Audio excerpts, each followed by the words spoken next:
What's up, everybody? Anthony here, Empire Music, empiremusic.com. Phone number at the shop, 412-343-5299. Let's get the sales pitch right out of the way at the front of this video. If you're on our website, empiremusic.com, like I just said, no stock photos on that. So the instrument that you see is going to be listed with a 5-digit. If there are 5 digits in the serial, this would actually be one of the rare cases. It's a 3-digit.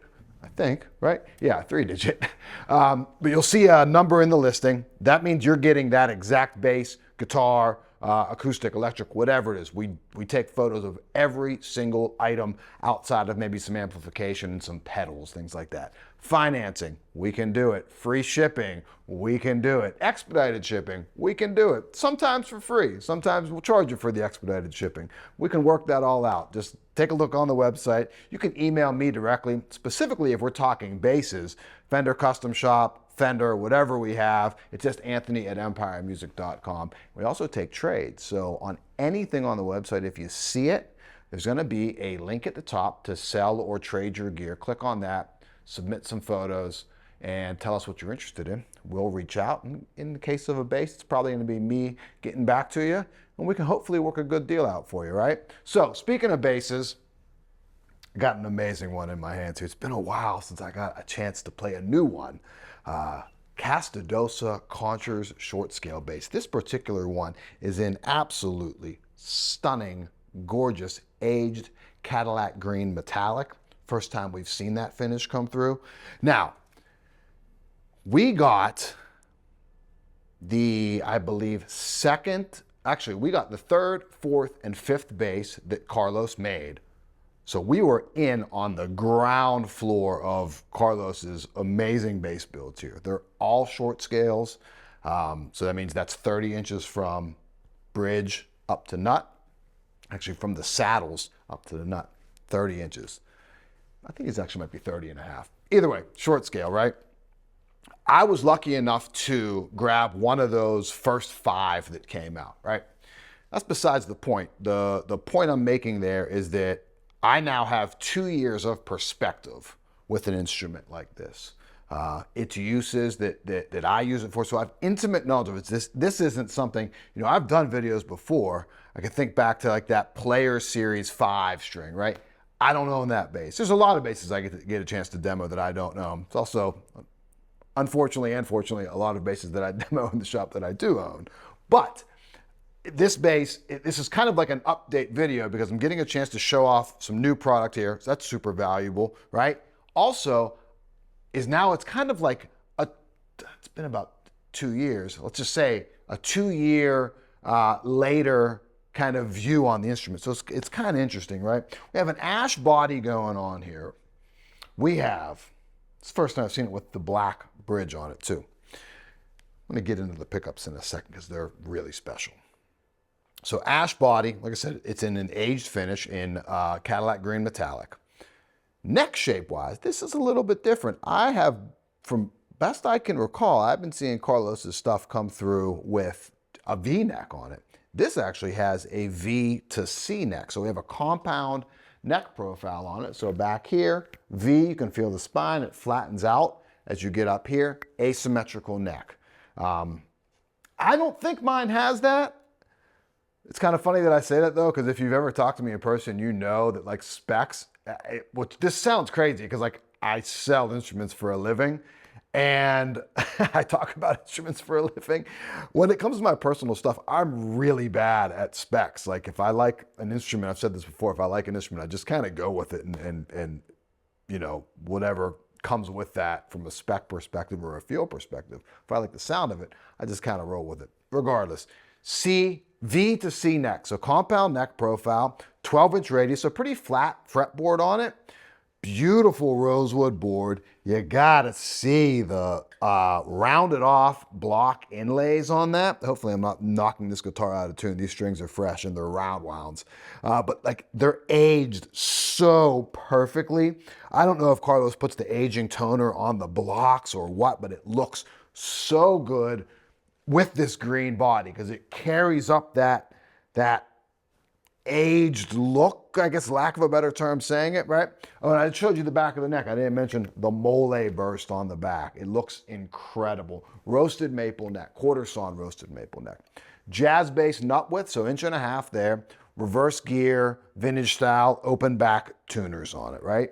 And then you get the hand-signed kind of Carlos, not kind of, the hand-signed actual Carlos signature on the back, serialized. This one is 367. Black pick guard on it. Now, electronics, because that's, oh, fretwork too. I mean, Carlos's fretwork is just, this is, his basses are the reason I got so, and I think everyone here, his, not just basses, his instruments, his fretwork is impeccable. It's perfect. There is nothing more rounded and just comfortable looking and inspiring than Carlos Lopez's fretwork. Right, let's get that out of the way. Pickups, Novak pickups, and you got the gold foil and the Guild Bisonic in here, the Dark Star, the Bisonic. Really, really cool. Three-way switch, so in middle position both. Neck pickup, so you're in the Bisonic. Bridge pickup, you're in the gold foil. Volume, tone, super simple. So we have like this extended P-bass kind of control with volume and tone, but you have the three-way on that because you do have the two pickups. Now, tonally, these instruments really, really sit in a spot all to themselves. It's just incredible.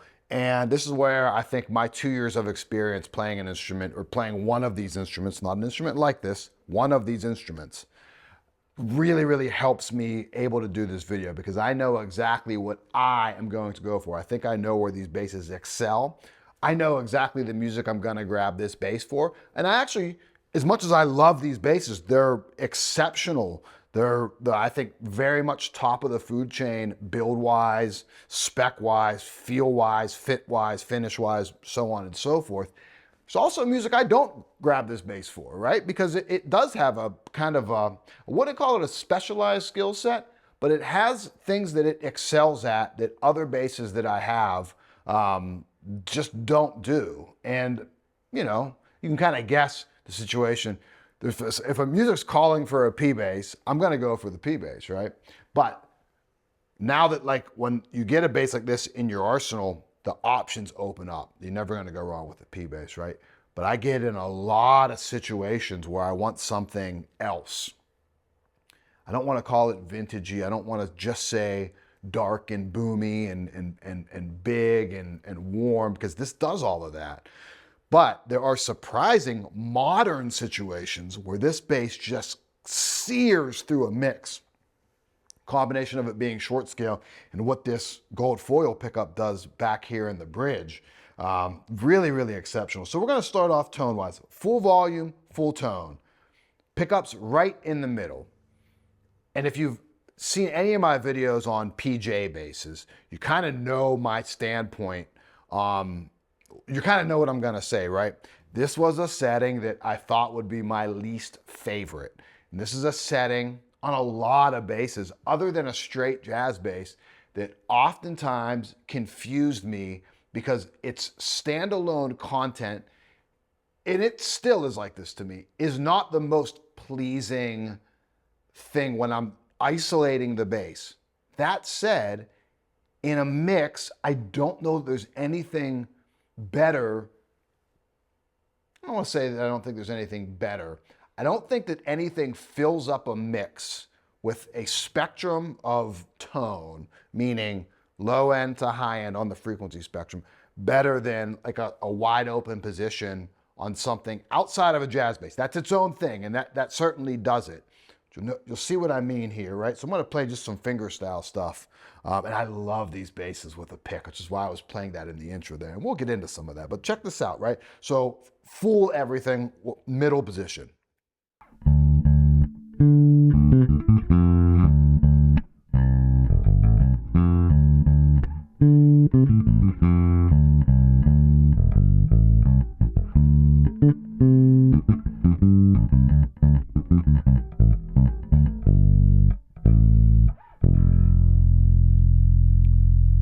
Right, playing something pretty simple there to let you hear how full that note is. Now this bass in this middle position has more low end than I've ever gotten out of a typical PJ configuration, which this isn't, so I wouldn't expect it. But having really the bulk of the heavy lifting done by this bisonic pickup in here, man, it just brings so much low end into the mix, even in this position. And you'll hear when I solo this, it gets even more low end. It's ultra warm, but this is kind of modern sounding.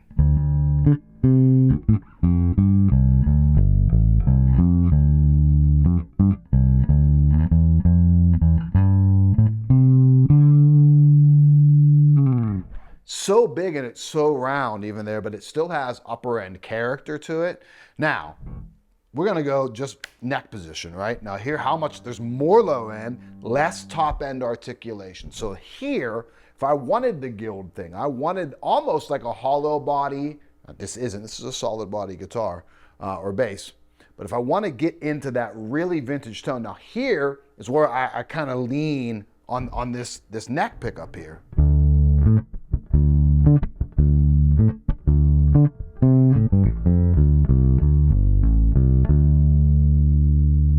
There is a P bass character to it, right? But that the mid-range focused and so much in the low mids and the extreme lows that, you know, anything that you want to be felt more than heard, and again, I'm speaking in a mix. We're listening to this isolated, so it's a little bit different. But you want to be felt, not as much heard, this is the setting for it. You play up on the neck a little bit.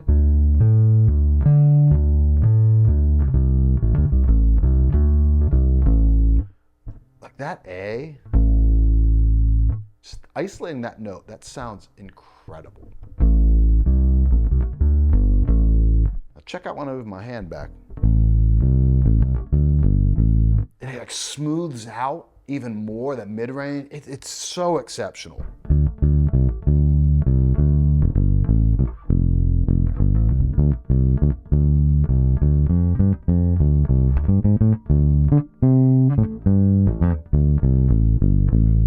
So I consider that with my Castedosa the vintage setting. Now you have your modern setting, back to that middle.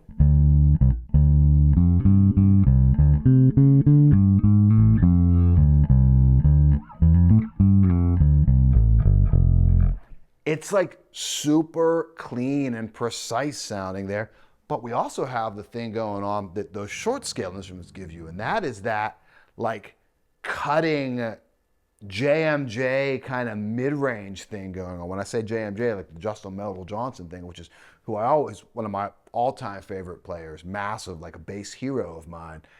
Every time I think of the short scale sound, being that he has the signature Fender Mustang, but I just associate that with the sounds that JMJ gets, man. And that is, I feel like, in full bloom there. Now, if I want the jazz bass thing, the same way that this does like a left of center P bass, you know, slightly different, does the same thing with the J bass. I never thought, and I said this on the older videos, never thought I would get that out of this pickup, just looking at it. Visually, it just doesn't scream that, but check this out.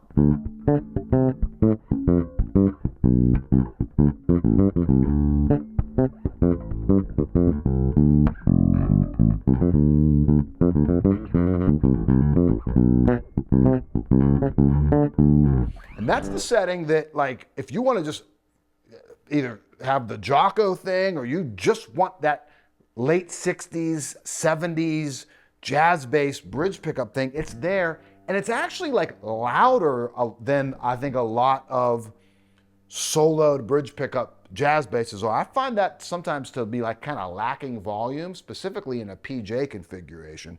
So these basses kind of give you all the stuff that I like out of a PJ, but with, I think, more versatility, and I think a lot more low end out of the entire instrument on that, other than maybe the P thing, but this has its own character to it, so it's kind of a wash there. So again, middle position.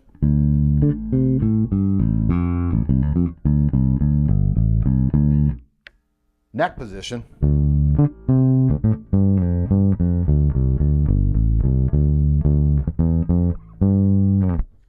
bridge position.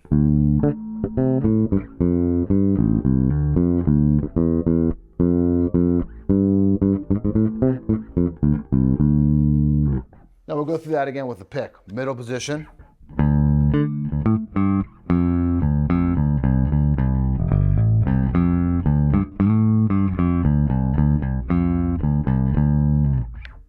Neck position.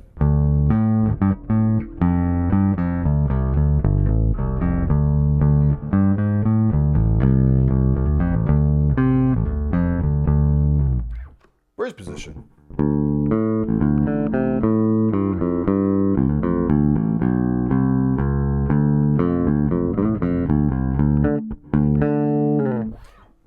You can hear right there how excellent this bass is with a pick, right? I think playing with a pick, it helps bring out, it's still a dark instrument overall. That's its inherent nature to it. In a mix, some of that, I always say this about something, a dark bass. In a mix, it's less noticeable because you're still fulfilling the bass role in the music. But the pick really brings out some of the absent frequencies with the pickups, especially in middle. I mean, this is just so good.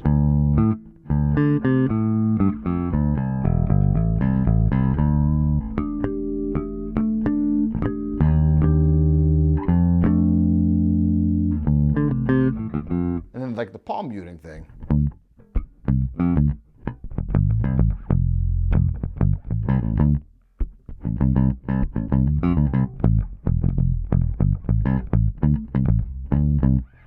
Honestly, when I want that, I go no other place in my bass collection than the Castedosa. It is the absolute, I think these are the best basses for that tone just on the market. It's incredible.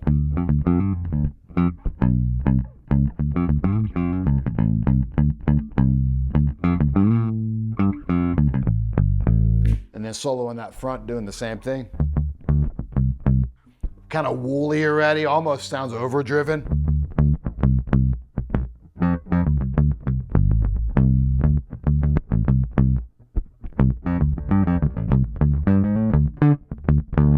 So cool. Now, the one thing that, I wouldn't say it's a shortcoming, but the one thing it's not a shortcoming, it's just, I think, a nature of a short scale instrument too, along with these pickups. The one thing that I don't do with this bass, again, if I want that P bass, I always talk about that transient, really heavy attack on a P bass, specifically our Empire 58s with the maple board on it, where I'm digging in really heavy. I don't necessarily go for that bass with this. Check it out, though. We can do it.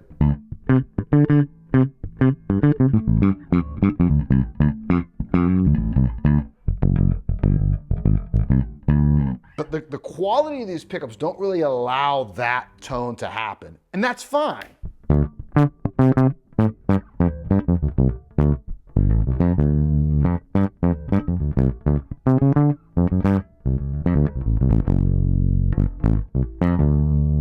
It's still there. It's just not what I go for with this bass. But anything, and you don't even need to attack that hard to fill up a mix, which is another incredible aspect of this bass. So we're gonna go, I had tone up the entire time. I'll roll some tone back, even though these basses don't really need tone back as much as just they're not the brightest instrument. Cool, we'll go there. So we'll run through the positions again.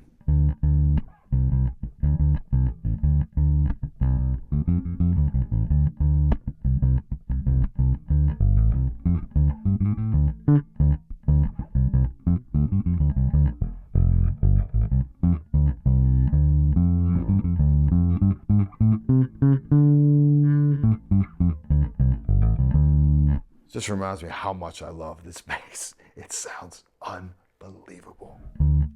Have to whisper it.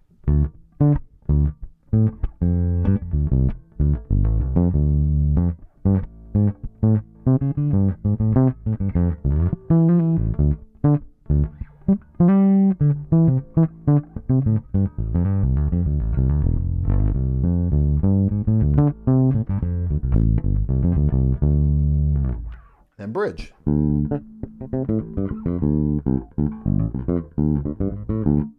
We'll roll tone like way off. off, right? So this is all the way off.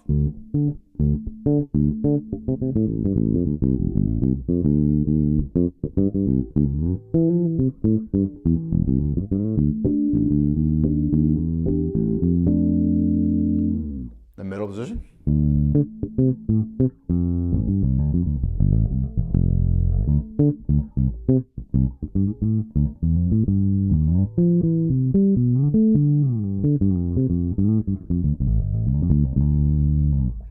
The neck.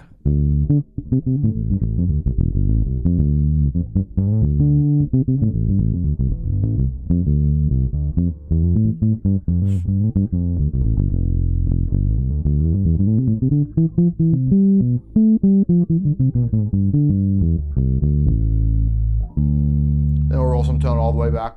Roll some tone all the way back on.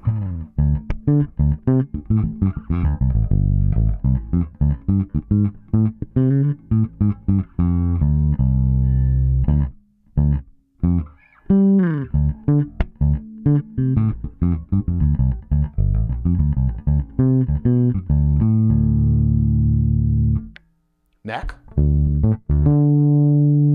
Middle. Bridge.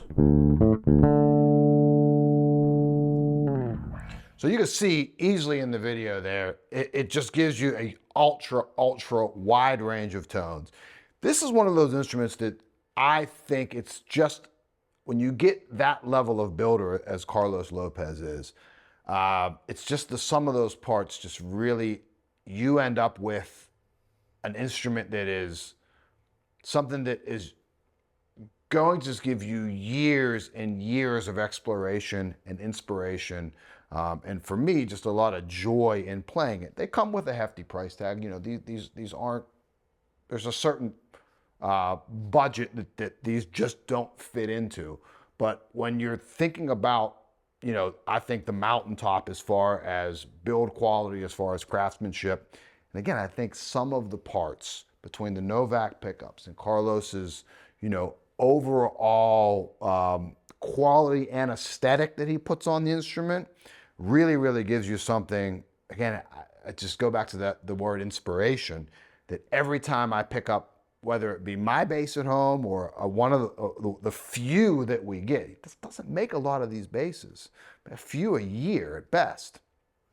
Every time I get a chance to play one, I'm surprised, I find something new, and I'm inspired. And I think that's kind of the name of the game there, right? So Castedosa Conchers, easy for me to say, Conchers short scale bass.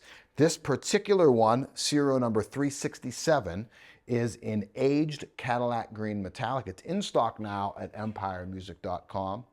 Phone number to reach me directly is 412-343-5299. Keep in mind, no stock photos on the website. We take trades, we do free shipping for the most part, and we have some financing options if something like that, you know, moves the needle for you. Reach out to us. Chat feature on the website. You can email me. It's just Anthony@empiremusic.com. Hit the phone number. I'll say it one more time, 412-343-5299. Love everything we get from Castedosa. This bass is no exception. See you next time. Thanks for watching.